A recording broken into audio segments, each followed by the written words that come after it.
To take a bite out of the West. Only the second team ever to improve their points total in 6 consecutive seasons. They've gone from a bump in the Western Conference road to one of the favorites to play hockey into mid-June. In their way tonight, a possible playoff opponent. The Blues and Sharks have already butted heads 3 times this season. The same ferocity and emotion that was displayed in those prior games will again be on display tonight as the NHL's second season looms.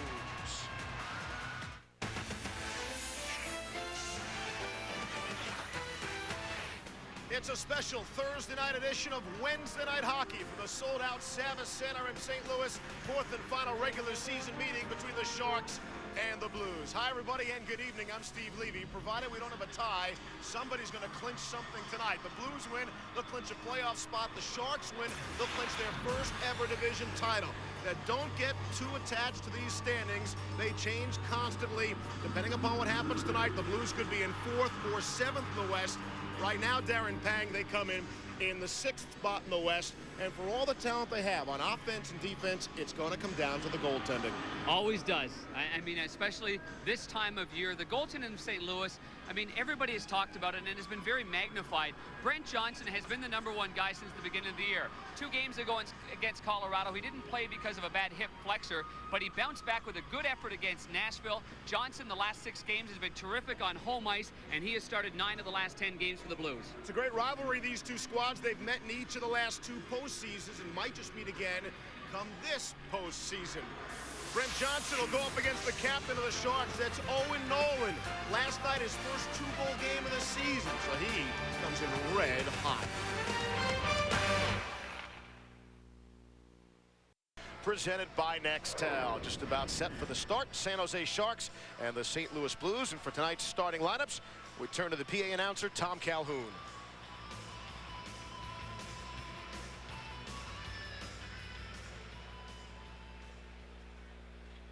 Welcome, everybody, to the Savvis Center for NHL action between the San Jose Sharks and the St. Louis Blues.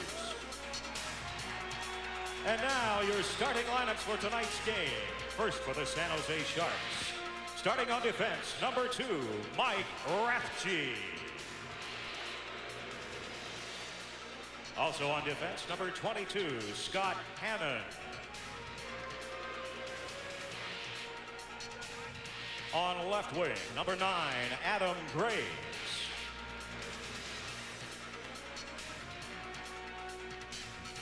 On right wing, number 13, Todd Harvey. Starting at center, number 11, Owen Nolan. And starting in goal, number 37, Mika Kiprusov.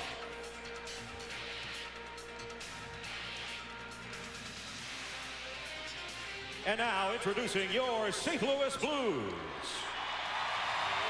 Starting on defense, number 43, Mike Van Ryn. Also on defense, number 44, Chris Pronger. Starting on left wing, number 25, Sean Podine. On right wing, number 21, Jamal Mayers. Starting at center, number 32, Mike Eastwood. And starting in goal, number 35, Brent Johnson.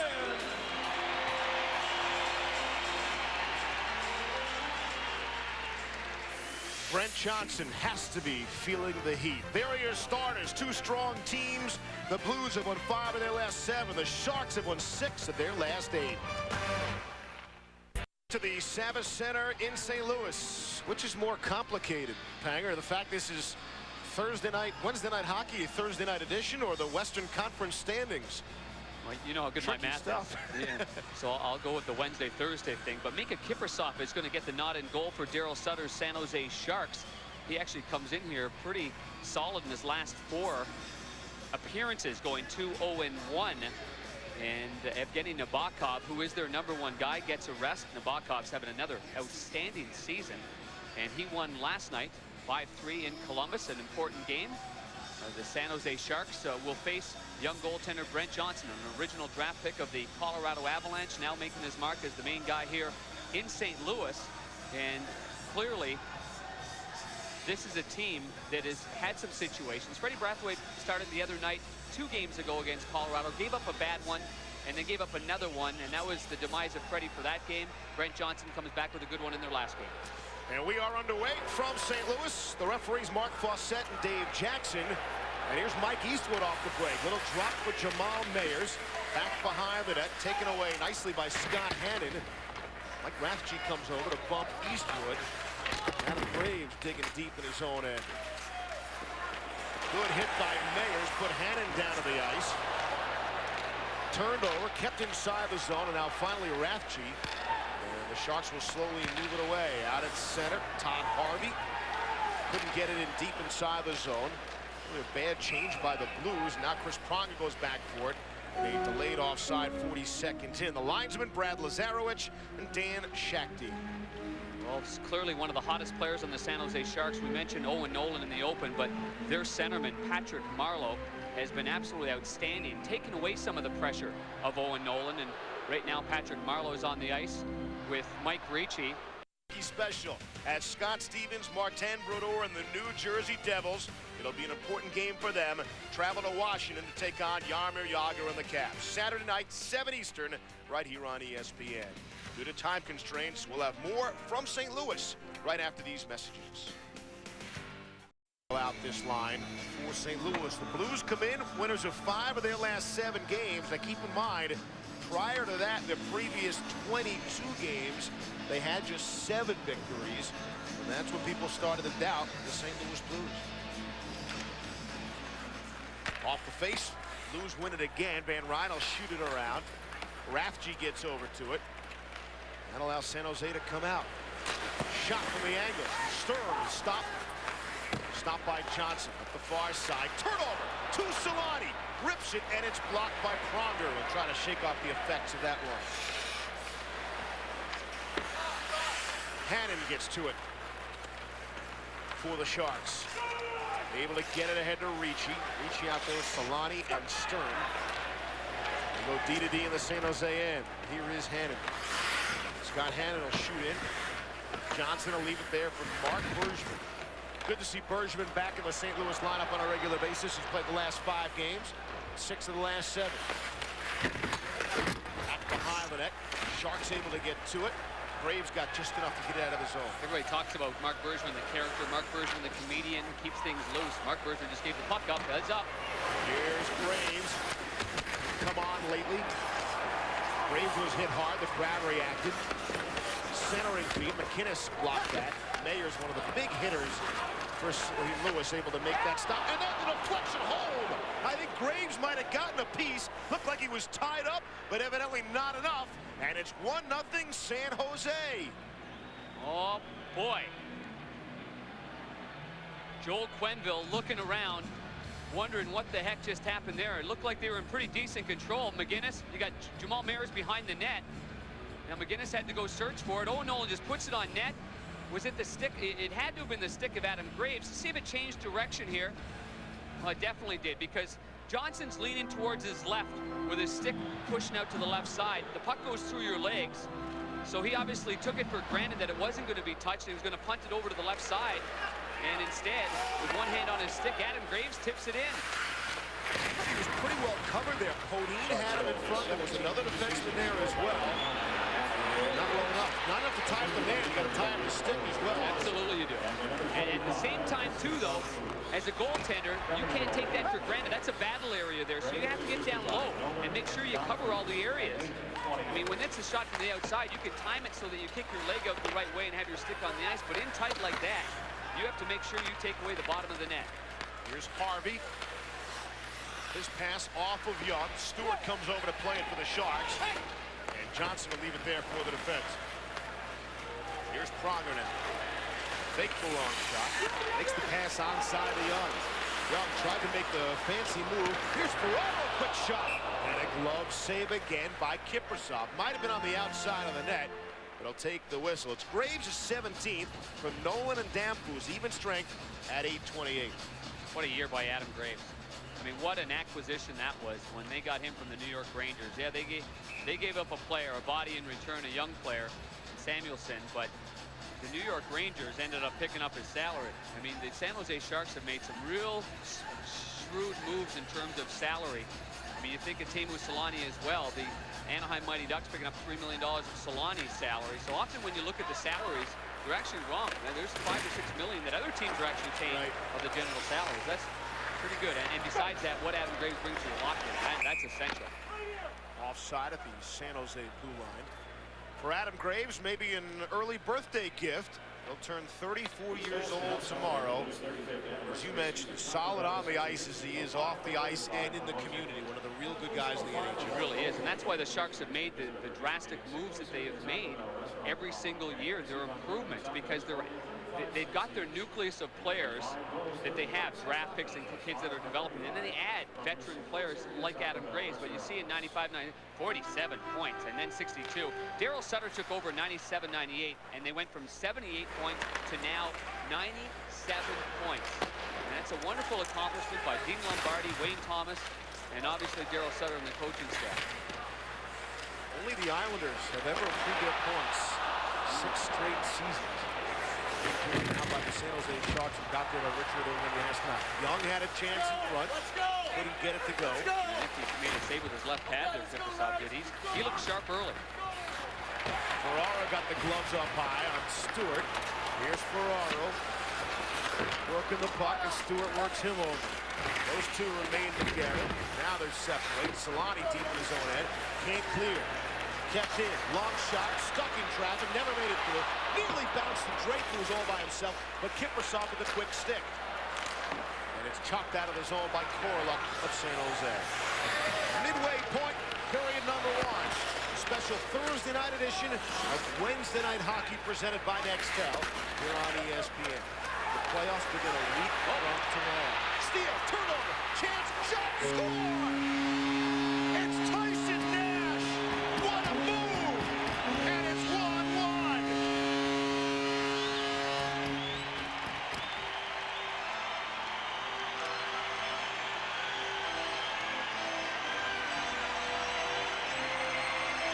Bad turnover by the San Jose Sharks. The St. Louis Blues were on a line change. Gilson right over to Harvey. Harvey was looking up ice already. Cory Stillman comes off the ice. He had Nash on the one side. He decided to keep it and then go to the stick side. What a good move by Cory Stillman, who in the past has had a knack for scoring goals, 27 being his career high. He had to use a little bit of power there over finesse at the last second to jam the left or the right skate of Kiprusoff before that puck found its way over the goal line. Well, thanks for bailing me out, partner. I probably should have known better. Tyson Nash would be very happy, though, that I thought he made that move. It was Cory Stillman on the play. Well, Nash was right there. He was a decoy. He was calling for the puck.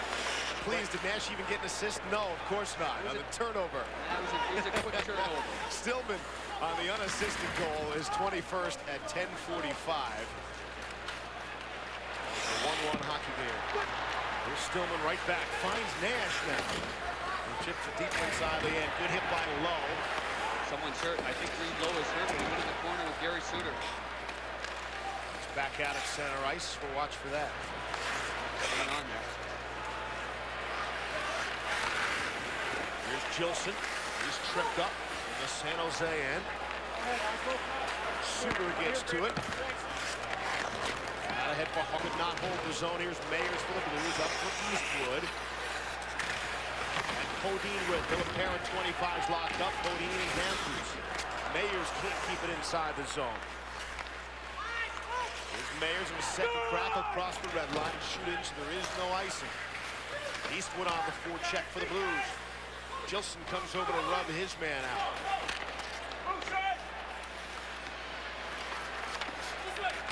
Loose puck still in the corner. Damphousse again.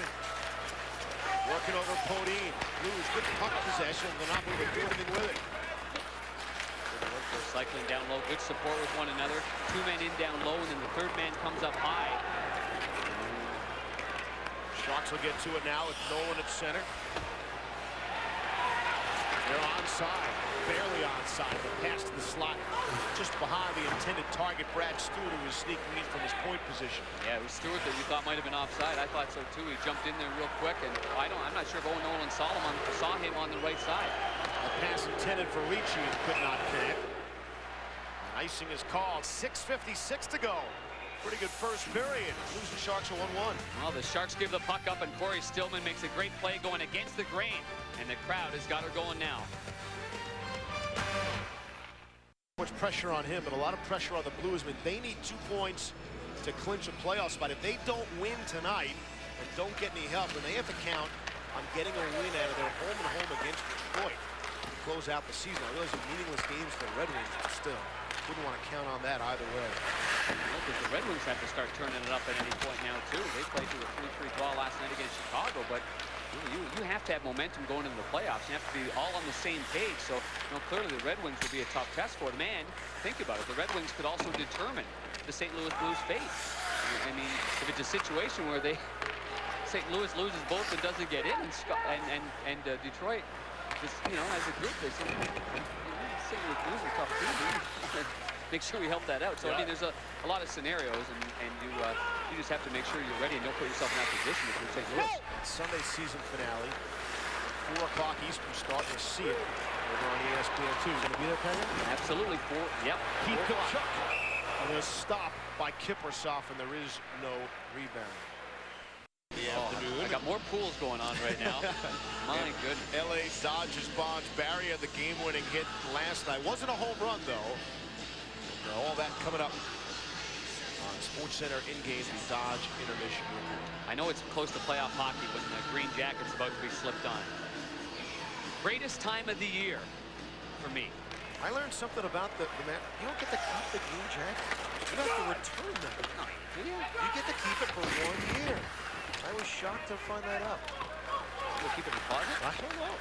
It's not as if someone else can wear it, right? They're all different shapes and sizes. I'm afraid to ask Scott Van Pelt that.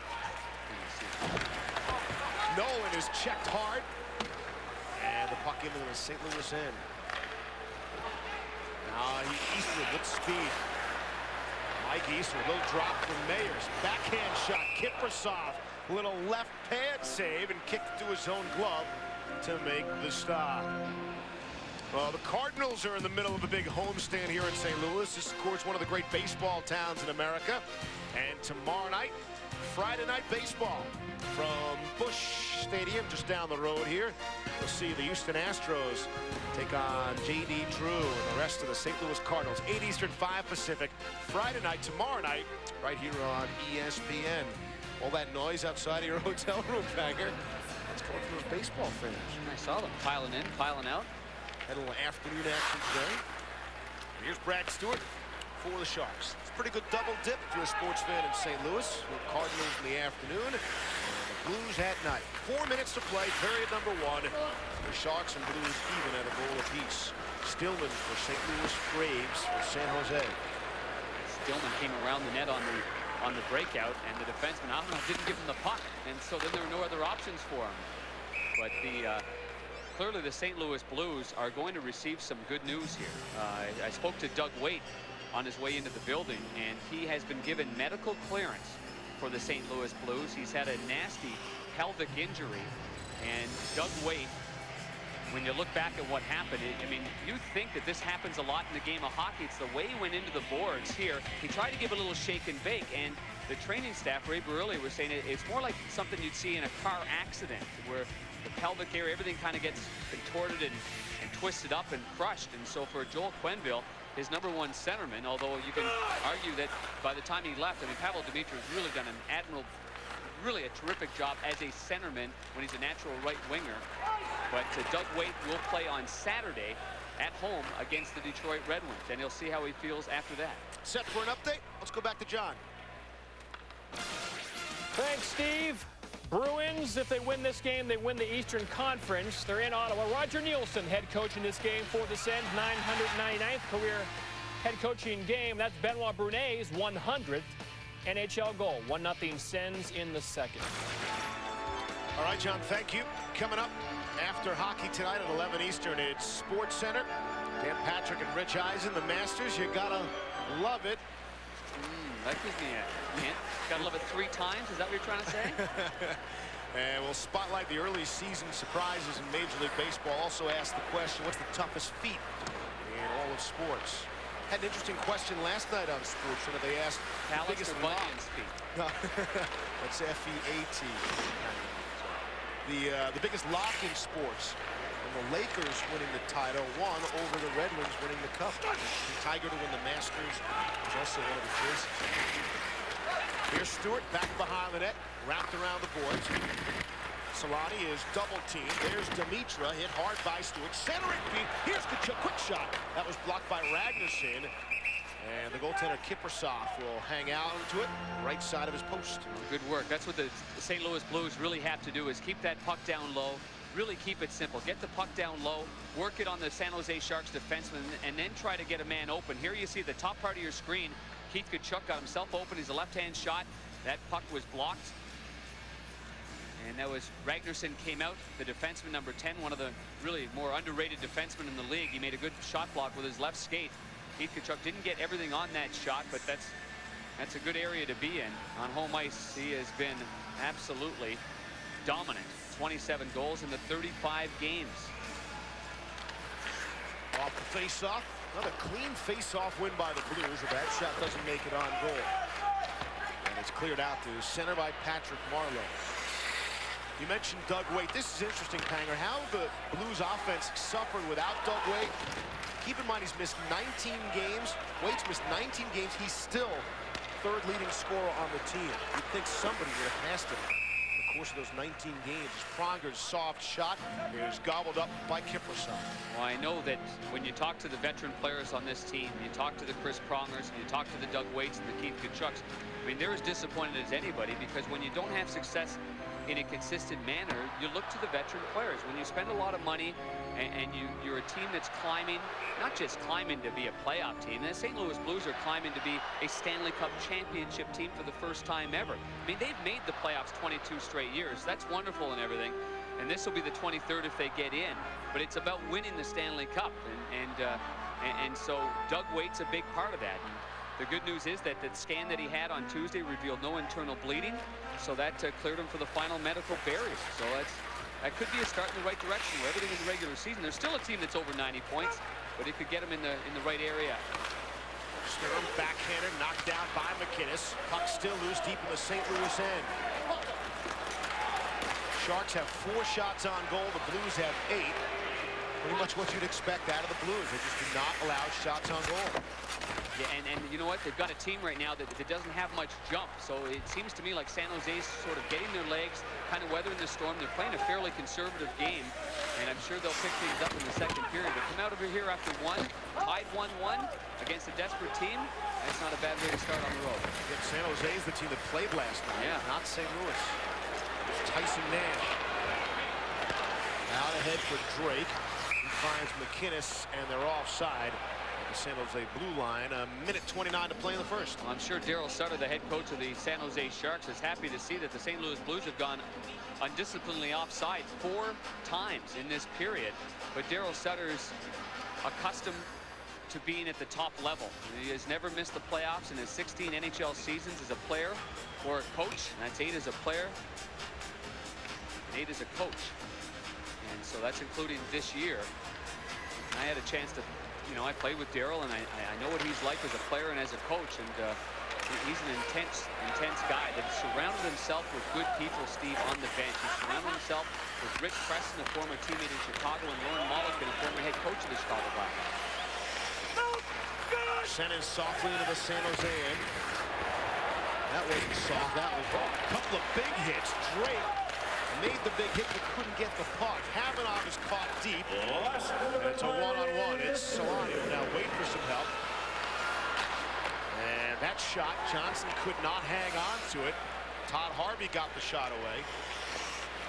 Johnson gloved it, but could not hang on. A couple of big hits in the offensive zone for the St. Louis Blues, and with the injuries that have occurred in last night's game against Columbus, you don't want to see another player on San Jose crumbled down after getting hit. They've been fairly healthy all year long. McInnes turned it over, a bad turnover to Nolan, but he doesn't have to pay for it, at least not yet. That shot went off the mark, left wide.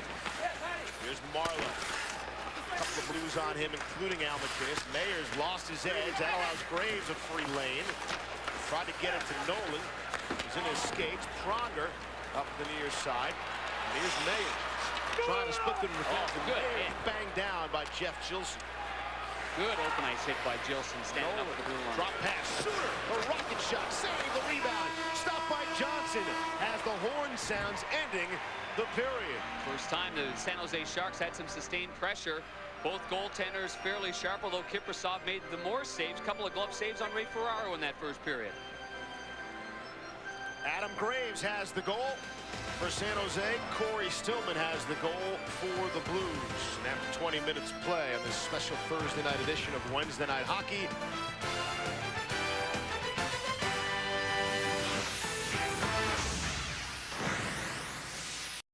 both goals coming in the first half of the first period, and there was a similarity there, both off pretty bad giveaways. Yeah, there really was. I mean, St. Louis is in such a desperate situation, but it appears as if they're just afraid to make a mistake. So basically on this play here, inside their own zone, Jamal Mayers plays it around the boards, but Owen Nolan ends up taking it off the boards, firing it towards the net. Graves tips it in, and then a giveaway by the San Jose Sharks, who certainly did not have their sharpest period.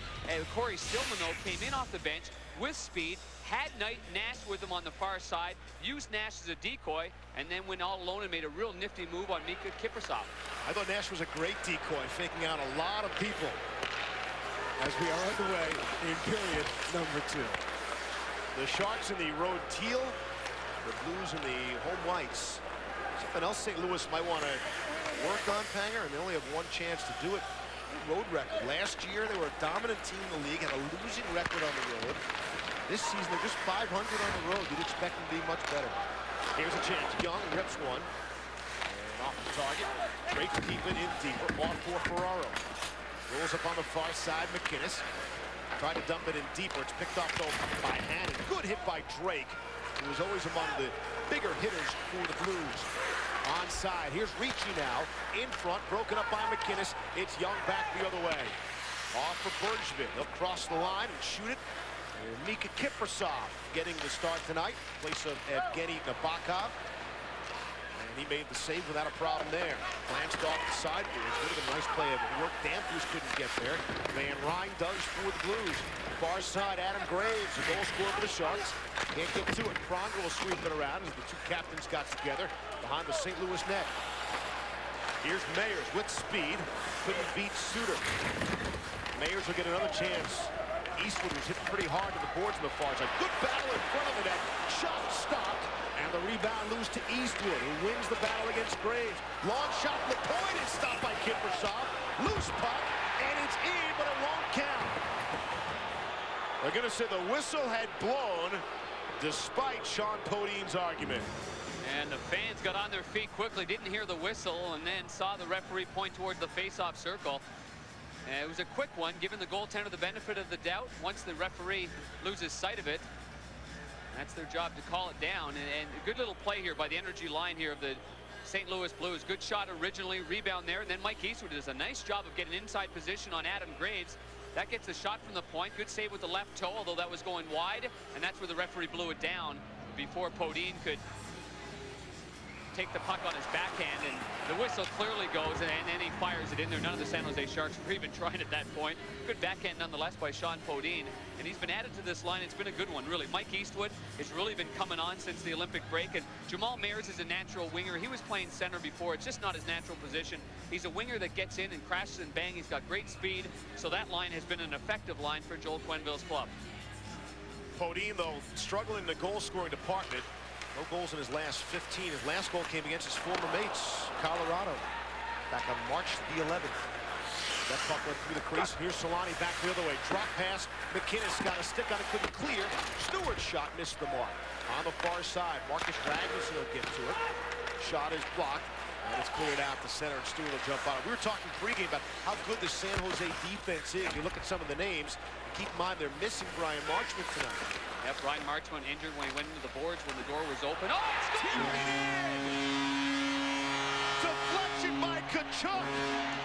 it's 2-1 Blues, a perfect tip.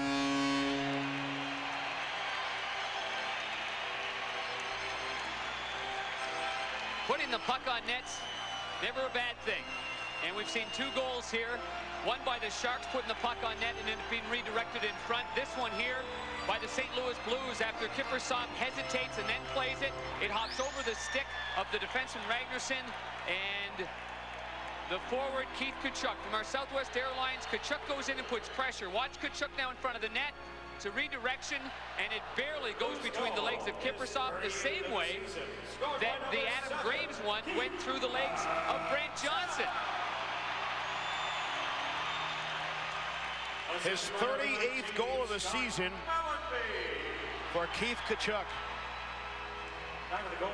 Comes at 2:10, lone assist to Scott Mellenby, and it's 2-1 in favor of the Blues. Again, one of the keys there is that slight hesitation. Kiprusoff had control behind the net. By the time you take your time like that, it allows the defensive team to get in better position, but he fired it over the stick. I believe it was the defenseman Ragnarsson that was over at the hash marks, over towards his left. It goes over his stick, one quick play, and he would love to have that one back because you don't want to expose that bottom part of your leg. Ragnarsson's shot, Sturm nearly tipped it home. Here's Marlowe for the Sharks, back to the point. Here's Stewart, lets it fly, and he scores! Might have been deflected in front off Solani, and it's a 2-2 game. The Sharks bite right back. What a way to come back when you're on the road. They put the puck in deep, put some pressure, got it back to the point, cycle it down low. Teemu Solani in the middle of your screen does some good work there. By the time the puck goes D to D, Solani had come back out in front. Now the key here, and I'm sure the Blues want to take a look before they drop the puck, did Solani kick this into the net with a distinct kicking motion? And I will tell you that he clearly has good vision on this puck. He clearly gets his right foot out there and angles it perfectly. He's a savvy soccer player. And into the net by the left side of the goaltender Brent Johnson, who has no chance on it. Now the key here, angling or distinct kicking motion? I would say that was pretty distinct. I guess one of the things is distinct, meaning if you've got a soccer ball and you boot it and your knee and your leg is on a hinge, that's distinct. Look if you to just me angle like your skate and redirect it, is that the same thing? It looked to me from that last replay like he put his foot in that position to direct it in intentionally, and that is the discussion right now.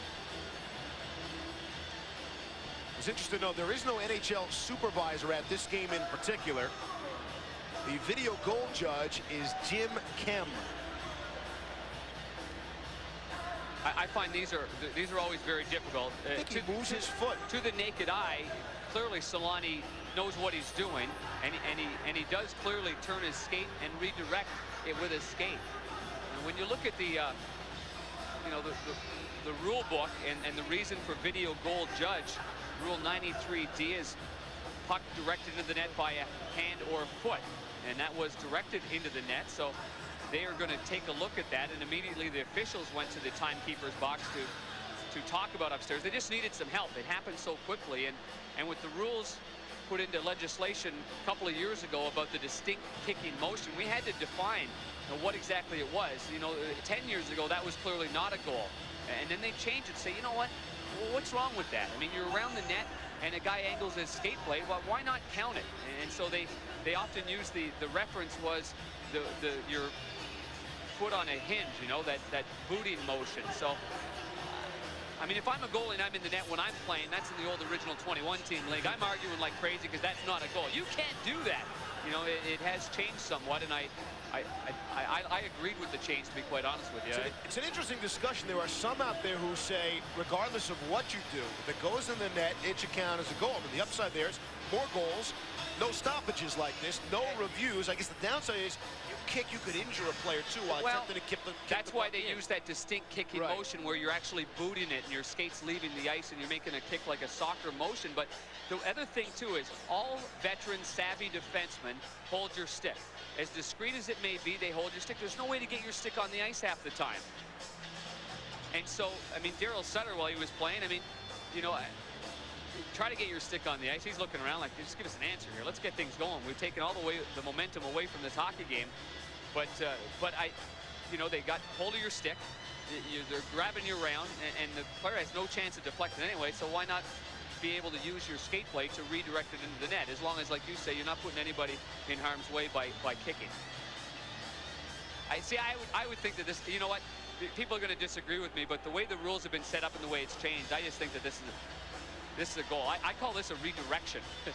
But I thought he moves his foot intentionally to redirect. But that's fine, though. It's still not a kicking motion. It's a redirection of a motion. I guess in the black and white then, but I think his intent is clearly there to move his foot, and if you just say that is not distinct kicking motion. And it is no goal, as you can tell from the crowd reaction. And Daryl Sutter wants a piece of somebody. He's livid. He's nearly on the ice.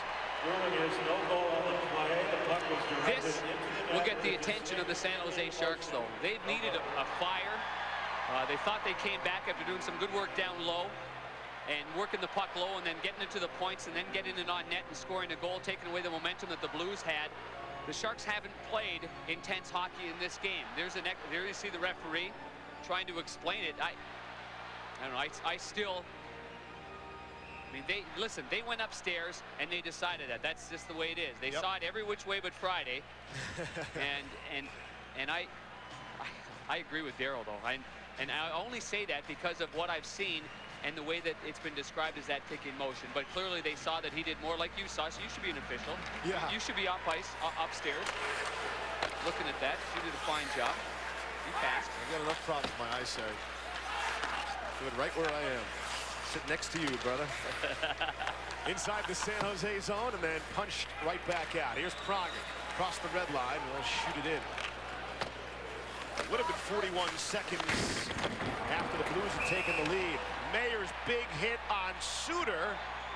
Suter and Mayers. I think Suter's going to go. Mayers, who initiated the hit, lost his helmet.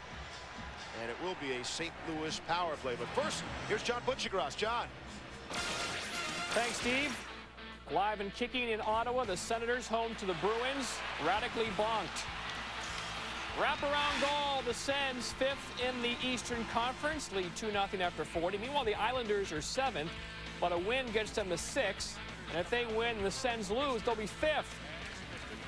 1-0 here on Braz Izbis's goal, but it's now 2-0. Kit Muller got the second. All right, John, thank you. Suter's in the box. It's not for fighting. It's just a minor, but he got his first fighting major against St. Louis back on March 13th. His first fighting major since December of '91. That's a long time ago. Who did he fight in the first one? We asked him about that earlier today, and he said it was a Calgary-Buffalo game, and he fought Donald Audette, but he said, could you please tell everybody it was Rob Ray? Audette not necessarily known as a fighter. And Suter also said, Panger, it's not fair. He had a couple of roughing penalties in between that should have been fighting majors. He's taken some grief from the boys on that, but a significant amount of time in his career in between official fighting majors. Power play underway. It still has 90 seconds left in it, and they're called for icing on the power play. Well, if I'm a goalie playing for Gary Suter, I don't want him in the penalty box fighting anyway. I want him on the ice because he has been one of the most consistent defensemen in the NHL, and people that surround the San Jose Sharks and see him night after night, they just marvel at his hockey sense and how he puts himself in position. He always makes the right outlet pass, very rarely coughs the puck up, always has his head up. And Gary Suter is one of the great acquisitions that they made, no doubt about that. Sign him as an unrestricted free agent. Face off, left of Johnson again. The Blues win the draw. It just seems like I'm saying St. Louis wins the draw almost every time. We'll get to the official face-off numbers. Well, I tell you, San Jose was 60% in the first period, which you'd find surprising. I think it's just the key face-offs then. As Nolan gets to it, he will clear down the length of the ice. Minute 10 left in this Blues power play. Key part of this hockey game, too, because a goal disallowed, 2-1 hockey game now. If they score here, it makes it 3-1. Excellent point. Dimitra rolls it around, just got it by Nolan. Here's Tkachuk. Tkachuk has the goal that is the difference right now. Off a deflection, and here's Prager now. Headman pass to Stillman, who's got the first St. Louis goal. Young in the far side. Young is really hit by Rathje. Ferraro can't get to it. Sturm can't clear. Kept in by Pronger. Shows you some patience there. Now McKinnon gloves it and shoots. Blocked before it made it on goal. Well, that had to be scary for Mike Rafsky because that puck was on end when Al McGinnis went to fire it, and Rafsky was right in the lane. Fortunately, it was on end, and he was able to grab it. Ferraro trying to get to it. Loose puck. One hand on it. Taken down by a couple of Sharks. Here comes San Jose out to center. Short-handed. Here's Marco Sturm. Backhander. Here's stopped by Johnson. I think that might have hit the knob of the stick of Johnson, too. That was a good attempt there by Marco Sturm. Ferraro, a nice pick. Here's Stillman. Shot. Score! Cory Stillman from Ray Ferraro. And it's a 3-1 Blues lead.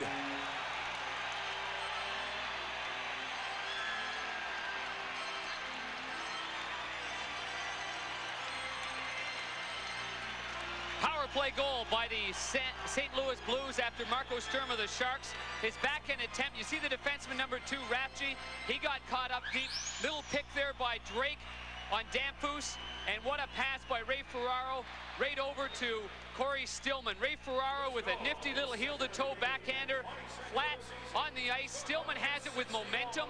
Both Stillman's goals are similar in that the play's going one way. He gets the pass with speed and is able to go against the grain on the goaltender.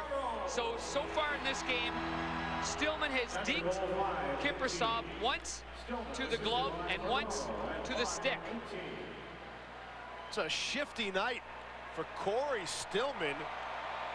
If you're thinking about it, only one Blues player with all his talent, only one Blues player has a hat trick this season, and it's that man, Cory Stillman, January against Dallas. Twice in his NHL career, he scored 27 goals. This is a good move because he froze Kiprusoff. And so both times he is seen as a shooter, Stillman has. He has seen two things. Do I shoot the puck or can I make a move? Obviously, and we talked to Keith Tkachuk about this before the game, if you're a shooter, you shoot, and if you're a deker, you deke. And Cory Stillman has good ability to freeze the goaltender and then go on and making sure he can go wide enough. And clearly on both those goals, he showed that type of move. Could be the turning point in the game, the disallowed goal, as you pointed out, the real change in momentum. 41 seconds after the Blues take a 2-1 lead. The Sharks think they tied it, find out they haven't. Then they get the quick goal after that to make it 3-1. Officially, it's an even strength goal. It came 2 seconds after the penalty had expired. Officially, but between you and I, it's a power play. Well, you can't get back into play. And clearly, with Marco Sturm going down the right side and Mike Rafsky deciding to join the play, trying to create a little offense or get a rebound, that's two guys caught in deep and St. Louis going the other way. And then there was a nifty little pick there. I thought Drake did an excellent job of getting in the way of Danfus. Here's Graves. That shot is tipped wide. Danfus on it now, near side boards. Nolan trying to get it away from Eastwood, could not. Gilson can't hold the zone. And Suter will go back to it. Clearly the Blues, the better rested team and by far the more desperate team. Sharks are going to the playoffs. The Blues at this point, we don't know. It's a 2-on-2 to the right side of Brent Johnson. Kick free to Pronger. And here comes St. Louis. It's a full-fledged 3-on-2 as they hit the red line. With Melody trying to get it back to Pronger for the tip and could not. Van Ryn back on it. Again, it's Pronger. He switched hands. Pronger to Melody. Centering feed. That shot was fanned on. It's Dimitra. Far side for Melody. He'll get to it. McKinnis, the rocket shot. Missed the mark. Rolls up the near side for Serrani with good speed. Trying to beat McKinnis. Rubs it out nicely. Marlowe, the check on Tkachuk.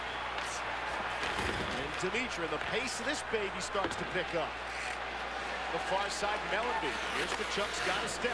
Hits the brakes. Looks for some help. It's Dimitra. The shot's tipped over the net. Now out at center. Marlowe hit by Tkachuk.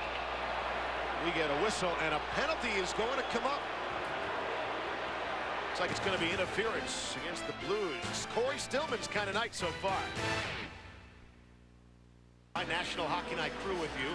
This was a 1-1 game until Tkachuk got his 38th from Mellenby, even strength at 210. And then Cory Stillman, second of the game, 22nd of the season from Ferraro, even strength at 518, making it 3-1. And Tkachuk is sit out the next 2 minutes for interference. 7:52, the time of the penalty. Quick shot from Nolan. Stillman, great glove save. Brent Johnson, save of the game right there. Keeps it a 3-1 game. Now that's the kind of save the Blues have been looking for. That's the kind of save that you need in playoff competition that stops the momentum of another team. That is a wonderful save by Johnson, who for a big guy, he's 6'2", 198 pounds.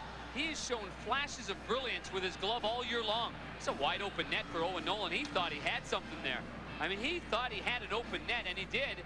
Johnson's leaning more towards his right, and then he's off balance here leaning forward. Then the glove comes back. So he is a good reaction-style goaltender. And with that big body, if he calms things down and gets himself square to the shooter, he has got a lot of ability. His last game against the Sharks was very impressive. Back on March 13th, he shut out San Jose, stopping the St. Louis like 18 shots. Solani, shot, kick save, left pad save by Johnson, and the puck pops out of play. It's into the 6th row. 90 seconds left in this power play. Saturday, we encourage you to experience all the thrills and spills of short track speed skating as ABC Sports travels to Montreal for the 2002 World Championships. That's this Saturday, 5 Eastern and Pacific on ABC. And speaking of Montreal, yeah, good to get some new blood, huh? New blood in the playoffs. The Canadiens are in. Chicago Blackhawks are in. I know, as I say, all these new blood teams get back into the playoffs. The Islanders, well, that means some teams are coming out of the postseason. But good for hockey. Montreal, Chicago. Well, when you go to training camp, every team, you go to training camp, you know, thinking of winning a Stanley Cup, and you've got to first put yourself in that position. The Canadiens are a great story. There's no doubt about that. Shot is blocked. This is still power play time. Sharks went for the big hit, and that leads to this. Here's Drake, one-on-one. Got some help. Young backhander. And there was 5-hole room there for a second, and Kiprusoff shut it down. Great save by Kiprusoff, coming out and taking it away, but Young remembers a right-hand shot, so he went to his backhand. You don't quite have the accuracy on your backhand as you do when you're on the forehand, but Dallas Drake waited for Gilson to come towards him, and then he waited for somebody to join the play. So Suter was there, but Young had the puck. Behind Young was defenseman Chris Pronger. And I will say this, as we take a look, there's 1:01 left on the power play. My son's a left shot and a left defenseman. He likes to join the rush, and Tyler's at home right now. It's his 12th birthday. Hey, happy birthday, buddy. Happy birthday, Tyler. 12 years old. That means I'm getting it. That's what that means. It's amazing. You don't look old enough, Banger, to have a 12-year-old son. And I know Lynn doesn't look old enough, that's for sure. He definitely doesn't. I definitely. Talk about upgrading. We'll get into that at another time. Oh, man, playing above your head. Shot down the length of the ice. And Rathje is back for it for the Sharks. Coming up on the midway point of this. Here's McKinnis. He'll fire it around. Whoop. And out of the zone. 30 seconds left with the penalty. Here's Drake trying to center for Young. It was broken up. Blues look pretty good on this penalty kill. Darn right. They're getting more from one line. Every line is contributing, and obviously Stillman has 2 goals, and he's supposed to be on the 4th line. So they've been relying so much on their top line, and when the other guys aren't going, that puts too much pressure. But they've got everybody so far going as far as the forward rank. Drake is one of those guys to watch. He has 3 shorthanded goals, tied for 6th in the league, as that puck is deflected out of play. Our Bees' storyline, Cory Stillman's got a couple of goals, not just tip-ins either. 2 really pretty-looking goals, and the Sharks looking to clinch their 1st division title in franchise history. Well, the one-time Calgary Flame took advantage of this ill-advised breakout pass by the Sharks. He comes in off the bench, and he makes a nifty little move to the stick side.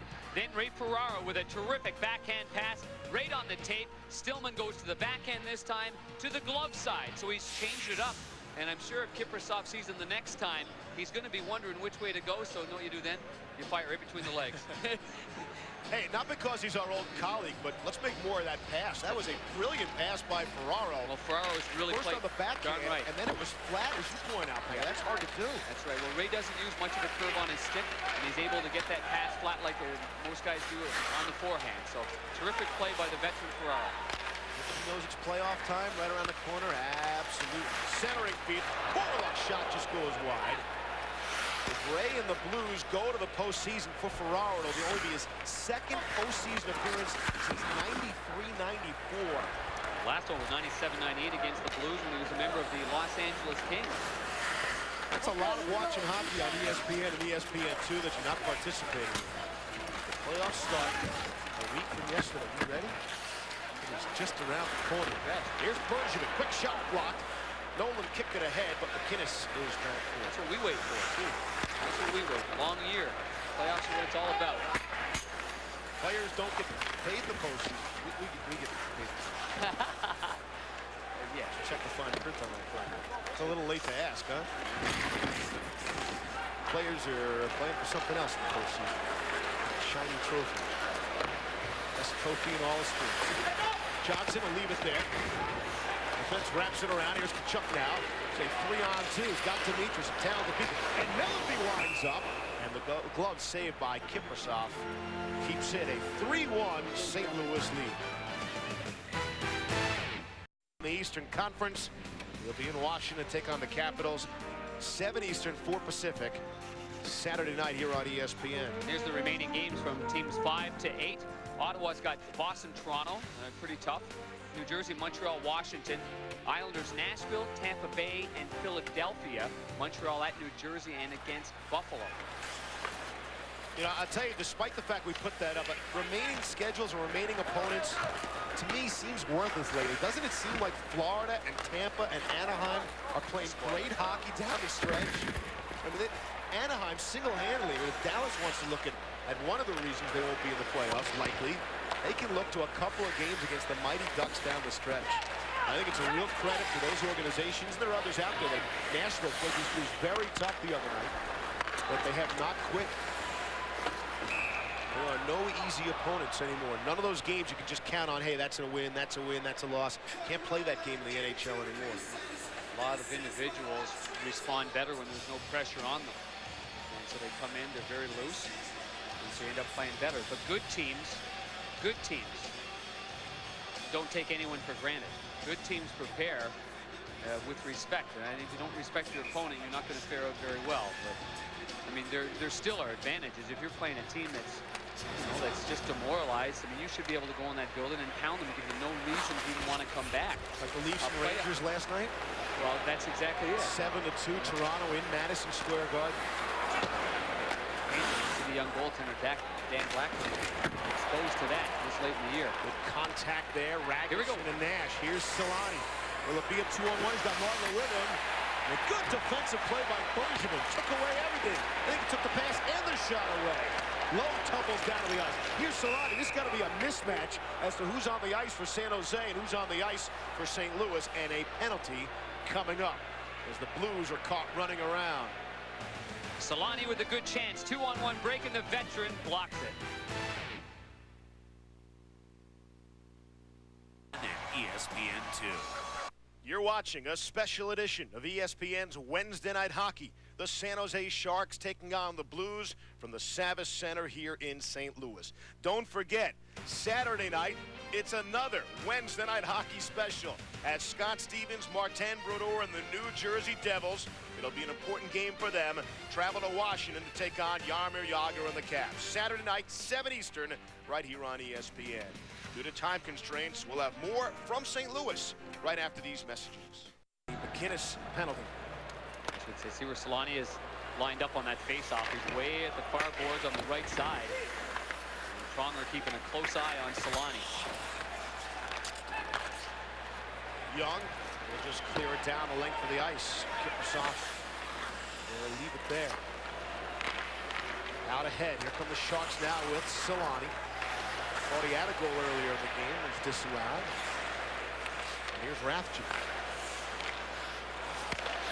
Vincent Danfus will shoot it around the boards.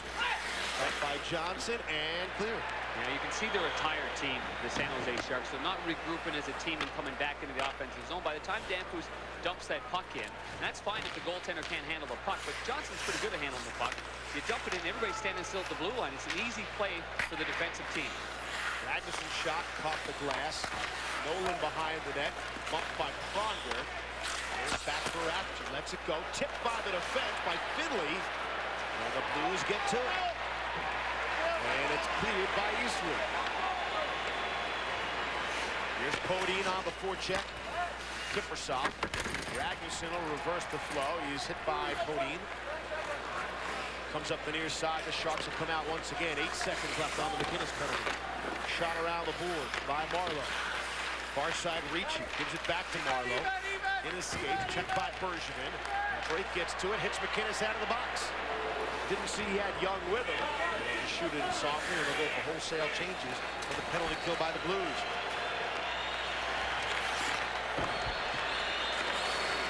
Havanov on it. For the Blues, back for Tkachuk. They play catch with give and go. And the kiss too far from Melody. Tkachuk and Stewart chop away at it. Tkachuk's got a second chance. He's tied up now by Hannon of the Sharks. Sturm comes over to help out. Here's Marleau deep in his end. Puts it in the middle of the ice. Here come the Sharks with Adam Graves. Long shot deflected out of play and into the crowd with 2:57 left here in the second. Well, they had power play, and Solani stayed on for nearly that entire power play four, and they weren't able to muster anything up. But in the last 10 years, they've been a pleasure to watch offensively, and they're obviously very different types of players. Solani, a right-hand shot, a finesse guy that can make plays, and 407 goals the last 10 seasons, and Tkachuk is one-time Winnipeg Jet teammate. They're in the top 10.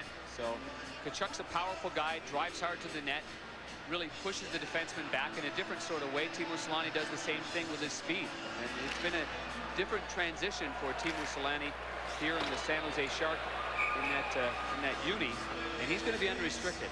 So now you got yourself a situation here. So many of the teams that are contenders. You got Tony Amani in Chicago. They're contending. Billy Guerin in Boston. They're contending. Teemu Selanne. All the teams management-wise, they have all really decided. I mean, whether they decided it, it's an internal decision. I don't know, but it's unique in the sense that they're keeping them, and they are because they are in it. And they don't want to lose those players and lose momentum that they might have. But all those teams could lose these players at the end and get nothing except for a compensatory draft pick from the NHL. Gilson able to keep in. Sharks cycle it down deeper. Sturm. Nicholas Sundstrom. Isn't a whole lot of him tonight. Sundstrom able to work it around Todd Harvey, and can't get anything going offensively. Blues will just chop it into the zone with Stillman. Ray Ferraro hard charging and right into the crossbar with a minor assist from Suter. The faceoff will come outside the zone. Log on to NHL Gamecast with live scoring, shot charts, and game stats. It's the best way to follow the action of every NHL game. That's NHL Gamecast, available on ESPN.com and NHL.com, your source for online hockey. Hey, we should point out, congratulations to Vincent Danfus. He had a first period assist. That's 1,103 career points. Ties him for 44th all-time with the Big M. Frank Mahovlich, oh boy. That's one of the truly one of the great forwards and great left wingers of all time. It's quite an accomplishment. Of course, Vinny Danfus, a one-time Montreal Canadian, as well as the Big M. Not the same time. Under 2 to go here in the second. Ricci taking his time. Glove down by Finley of the Blues. Demitra can't connect with Tkachuk. Here's Nolan. Across the red line, slapping around. And they're offside. Some players come together. Nolan had a bit of a shove there. Tkachuk comes over to say hi. He looks like he's involved with Mellenby. St. Louis needs to be as disciplined as possible. The San Jose Sharks need to trigger some type of emotion. You know, the San Jose Sharks have the ability to come back from a 3-1 deficit. 21 times this year they have scored at least 5 goals in a hockey game, and they've got depth as well. And the Sharks have 10 players with 30-plus points, and Brad Stewart, he hasn't had an assist in this game yet because he's got 29, and only 3 other teams in the entire league can say that about their lineup. That'd be Toronto, the New York Islanders, and the Vancouver Canucks. Pretty darn good team in the Western Conference. Not a lot of people talk about, but I mean, so San Jose can come at you in waves. What's really hurt them is their injuries, and not only we talked about Thornton being out because of that fight he had last night, but Stefan Matteau's out. We mentioned Marchman's out, but forward-wise as well, Bradley's out and Smith's out. We talked with Daryl Sutter about that, asked him, hey, what's the big difference between this year? He said, we can score. You mentioned all the guys with all the points. That's the difference this season. You know, they're averaging 3 goals a game. Only 4 teams are doing that. 3 or 4 teams are doing that in the entire league. They know they can keep the puck out of the net. 2 goals is certainly not an insurmountable deficit for a whole period to play here in St. Louis. Gianna for the Sharks. Off for Nolan. Trying to cut to the middle on Pronger. Couldn't get it through the Danforth. Tricky little pass by Danforth. Gets it back. Return feed stopped by Johnson. And the referee, Nolan, backed into the referee as delayed penalty was called, and we get the whistle. And there was a broken stick on the ice because it's Jeff Finley's stick. He's going to get called for slashing. As the referee made the call right behind the net, Finley's going to have to go for a new piece of lumber, because that's what Owen Nolan tripped on. St. Louis slashing. 37, Finley slashing. So when Owen Nolan was going behind the net to set up shop because they still had time, he tripped on the blade portion of Finley's stick, the bottom part, and that's where he fell. That's 48 seconds remain in the second period, and what a momentum builder it would be for the Sharks if they were to score and go into the locker room with a better feeling. There's the slash right there on the left leg of Tkachuk, and then Finley, you have to drop your stick when it's broken. He drops it behind the net, and eventually Owen Nolan ended up skating on top of that. Anytime you break your stick like that, it's a good indication of it's a pretty healthy slash. Yeah, players say, hey, it's a weak spot. You know, it's a weak spot in the stick, bad stick. That's a great excuse. Does that ever work? Tkachuk's got a strong leg. Finley for slashing at 19-11. Even if they don't score, it'll carry over, of course, and they'll get the fresh sheet of ice. The thing about it is, if you're going to slash somebody, you might as well make them pay. When you slash them on the shin pad, it doesn't work very well. It doesn't hurt. Long shot, nearly tipped over. Johnson keeps it. It's still loose. Puck still loose. Scramble is on. The Blues get to it. The puck was loose. Johnson had no idea where it was, and Ricci couldn't pound it through him. Push back out to center ice. 5 seconds left. Another flurry of action towards the end of the period in front of that St. Louis net. Johnson made a good save at the end of the first period. There was a flurry. It was the only flurry he had. And then he comes back in the second period here at the very end, and another good flurry. Scott Young had the puck and in full control, too. Boy, the teams that have been relatively sloppy in terms of turnovers in their own zone. And Patrick Marleau's all alone, but a good save with the left pad. 2 goals in the period, giving the Blues 3-1 lead after 2. Back in St. Louis, a special Thursday night edition of Wednesday Night Hockey, presented by Nextel here at Savvis Center, just about set for third period action. And right now, the St. Louis Blues, Panger, 20 minutes away from clinching that playoff spot they're trying so hard to get. Now, in a lot of hockey games, there's a small play that might be the turning point in the game. But in this game tonight, so far, there's a very definite turning point at this point. Yeah, there really was. I mean, as this game went on, the St. Louis Blues made it 2-1 because Kiprusoff played the puck around the boards, and it went in front of the net off the shot kind of pass, and Tkachuk redirected it. You know, after that, it looked like the San Jose Sharks had tied the game up. The NHL determined that it was a kicking motion, and that was the result of the goal, although I didn't think it was. I thought he just moved his skate. But then Cory Stillman ends up going to make it 3-1 shortly after that. So, yes, absolutely. The emotions of the San Jose Sharks after bouncing back, trailing 2-1, come back to make it 2-2, or thinking that they did. And then you know, the St. Louis Blues, and give them credit for that. They come right back and throw the dagger in there to make it 3-1. But the San Jose Sharks are on the power play here to begin this third period, and they've got the power play, fresh ice, and 1 minute and 11 seconds ahead of them. It's a San Jose power play that came in ranked 11th in the NHL.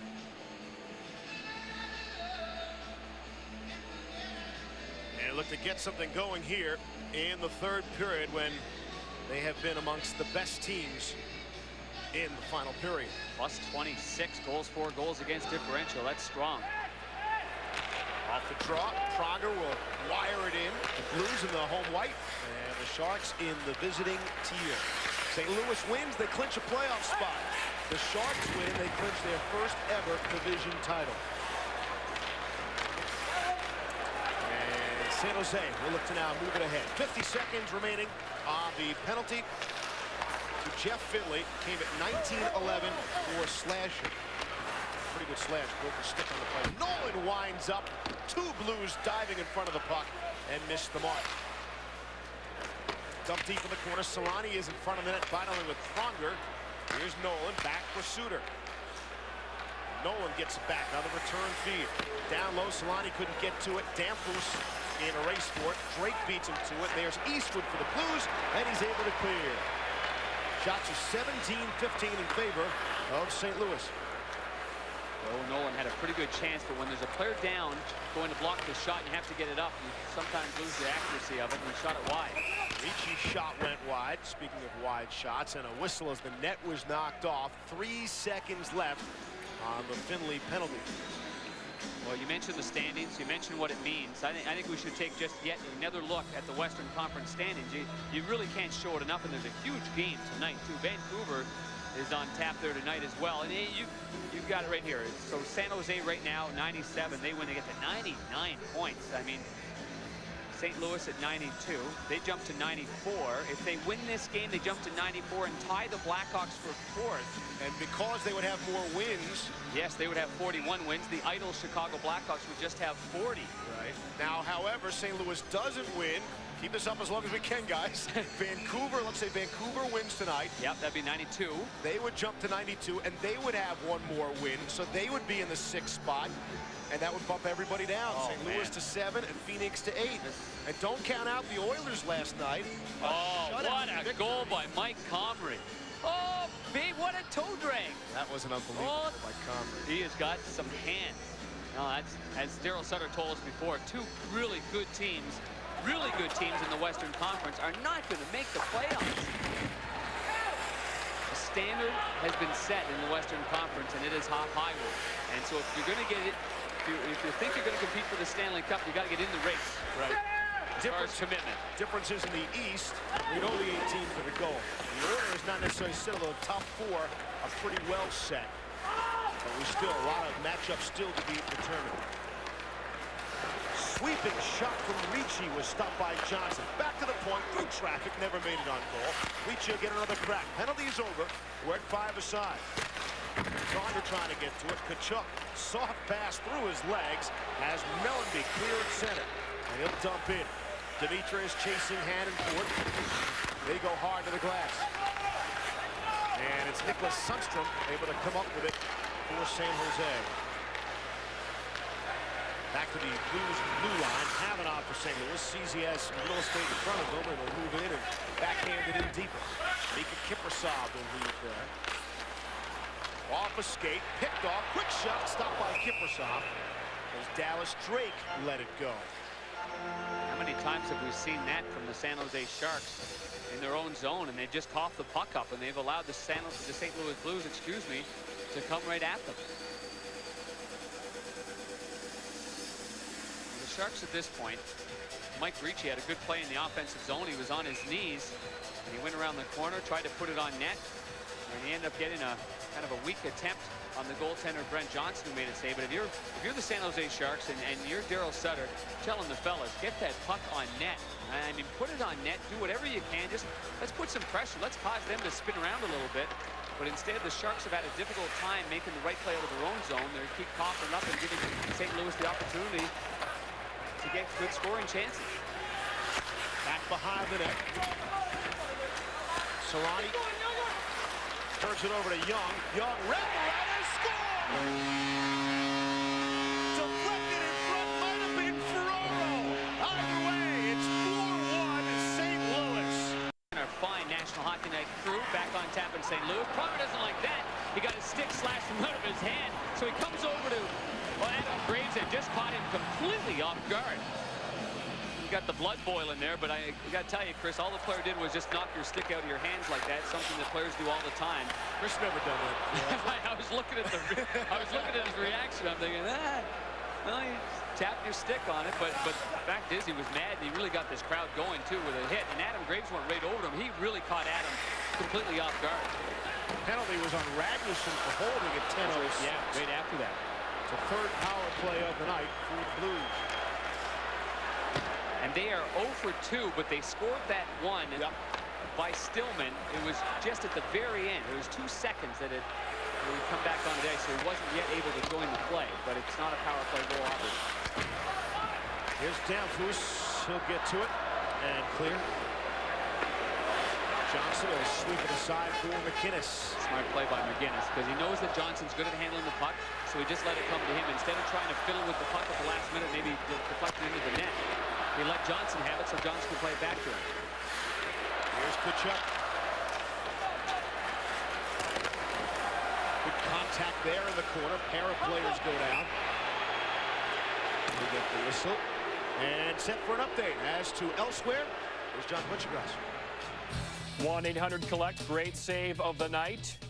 Dennis Arkhipov of the Nashville Archipovs thinks he has a goal, but Garth Snow says you'll get nothing and like it. Tomey save. Jim Tomey homer tonight, by the way. Garth Snow, 1-800-COLLECT, great save of the night. Speaking of saves of the night, Johnson and Kiprusoff. Johnson had a dandy earlier. Kiprusoff had a couple of pretty good glove saves. Both have good hands. For young goaltenders, they're both handsy guys. They grab a lot of pucks. Here's Pronger, the big windup with a shot rocketing wide. That looked like Al McInnes velocity. Pronger's ticked off. Here's Stillman thinking about a hat trick. Stillman from the side, nearly winning off one of the Sharks' sticks. And it's pulled down the length of the ice.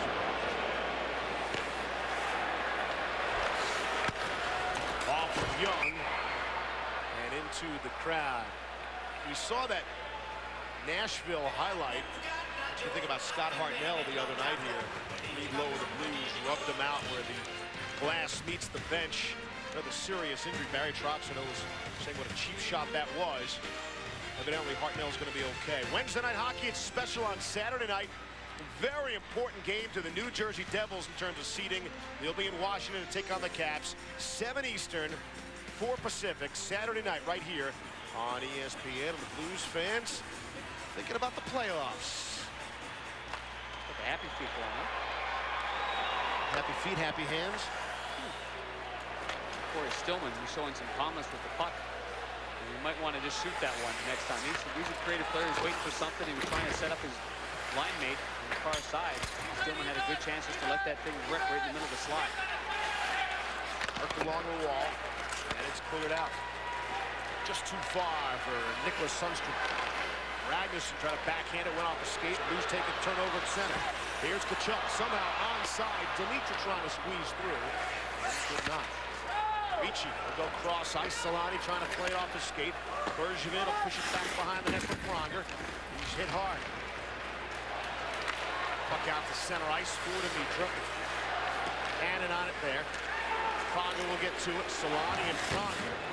Watch for them. 7:15 to go here in the third. Corlock able to keep in. Fancy pass. And it goes right to the Blues. And here's Eastwood. Batted in by Tkachuk. Go for a change. Gilson pressured by Mayers. Corlock will shoot in softly. Finley back for St. Louis now. In front of his own net. Off the linesman, Sean Podine will get to it. Shoots in. Kiprusoff will leave it there. Suter, good first pass out of the zone. Trying to hit Harvey. Lost it deep in their own end. Now they work it back. There's Harvey again.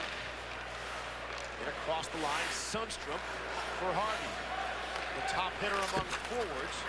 As always, the shot from Todd Harvey. Danforth centering. Harvey. The slap shot is blocked. And Cairns all the way out to center ice. Stillman on the block. Here's Danforth on the backhand. Trying to feather it through and could not. The puck rolled gently out to center ice. Dash the hit on Stewart. Lead low for Stillman. They're onside. Harvey is back for the Sharks. Lowe trying to get a piece of his man, but San Jose is still able to get to center ice. Harvey will backhand in for a change. Stillman will flip high in the air, and it'll go out of play. Stayed in the ballpark. Sturm out ahead to center. Here's Ricci now. He's got Sundstrom with him. Has Rafji with him. Expect the Sharks to throw everything at the Blues now. 5:20 to go here in the third. There's going to be some pinching. You'd expect it soon. No doubt about that. Icing is called. 5:14 away from a Blues victory and a playoff berth. You see the Sharks, their 4 goals allowed, the most 13 games. Keith Tkachuk starting to get playoff ready. 10 goals in his last 13 games. Let's go to our Old Spice replay, and that's the second period action here. At 2:51 of the second period, Teemu Selanne thought he had tied the game up at 2-2, 41 seconds after Keith Tkachuk had scored to give St. Louis a 2-1 lead. But that wasn't the case. It was disallowed, and the St. Louis Blues come roaring back behind Cory Stillman's fine play. Stillman's got 2 goals in this hockey game, and he's been a good player. Good player. Making the right decisions and obviously taking advantage of a couple of situations. One, kind of a mystery by the San Jose Sharks in their own end. Turnover, and another turnover in that second period. Nash on the forecheck, able to make the steal. Nash has had a couple of good shifts here late in the game. He's pinned to the boards now. Danforth comes over. Here's Reed Lowe to take it away. Put it out in front. McKinnis, the shot is stopped by Kiprusoff. Down the stretch, the Blues seem to have more offense than the Sharks. Here's Harvey, the shoot to the corner. Stewart's in deep. Mayer's good back check finds Dallas straight. Out ahead, here's Lowe, trying to tip it by Ragnarsson. He's at the end of the shift. Lowe hit by Harvey, and here come the Blues. Drop pass, Ferraro trying to rocket one. Blocked by Ragnarsson. Ragnarsson looks like he might have been stunned a little bit. He was kind of sideways when he made that shot block. The kind you fear if you're the coach or teammate or medical staff because your hands are exposed. Reaching softly towards the front of the net. Heavy to be hit 2-on-1 in the corner on Finley by a pair of Sharks and sent back down into the San Jose end. Mike Rathje is back for the Sharks. Minute 45 to play. Here in the third, the Blues have a commanding 4-1 lead. Here's Ricci, backhander stopped by Johnson. Ricci had a stick held momentarily there. Havanov trying to work it free. Sundstrom does. Right to Ricci. Centering pass broke up. Here's Hannon. He'll keep it in. Shoot a little deeper. Young softly ahead. Here's Tkachuk. He's one-on-one. Trying to make the move. Just behind him. Tough to beat Rathje in a one-on-one situation. Rathje goes 6'5", 243. That is reach. Yeah, long stick. Tough to get around that. Rathje's really come of age, and this goes to show you. Be patient with defensemen in this league. It's the toughest position to develop. Pronger's a great example of that. It certainly is. Up the near side. The Blues again able to come out with Dimitra. Here's Dimitra. Tkachuk in the high slot area. Backhand pass. A shot by Tkachuk just went wide. Stillman's got a chance for 3, a hat trick. He's got 2 already.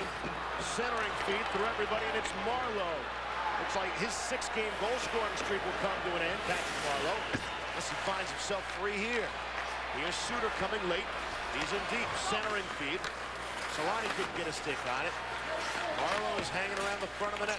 20 seconds left. Centering feed. Johnson nearly left the post, but was able to make the save. Suter keeps in momentarily. It's Nash. They backhand softly. Will it go far enough for icing? It won't. 5 seconds left. The party is about to begin in St. Louis. And with that, the horn sounds, and we welcome the St. Louis Blues into the Stanley Cup playoffs. The Blues, by virtue of their victory, clinch a playoff spot in the most difficult Western Conference. And your updated standings up to the second. The Blues jump up a couple of slots into the 4th spot. Keep in mind, Vancouver plays a little later tonight, and they have the ability to jump up as well. But congratulations to Brent Johnson. Gave up the first goal and nothing after that. Yeah, he goes 6-1 now in his last 7 games on home ice. Johnson, after stumbling on the very first play, he came back with that good solid save. And he wasn't tested in a great way, but what a save that. That was the best one of the bunch right there. Owen Nolan in the slot. He made a great save on Owen Nolan. He thought he had a goal. And then the last one here, backhanded attempted and easily punched that out by Mike Ricci from our Southwest Airlines goal cam. It's the left pad of Brent Johnson, and the St. Louis Blues are in it. And there is the star of the game, Brent Johnson. 22 saves, and the St. Louis Blues, for the 23rd consecutive season, will be in the postseason by virtue of their 4-1 win.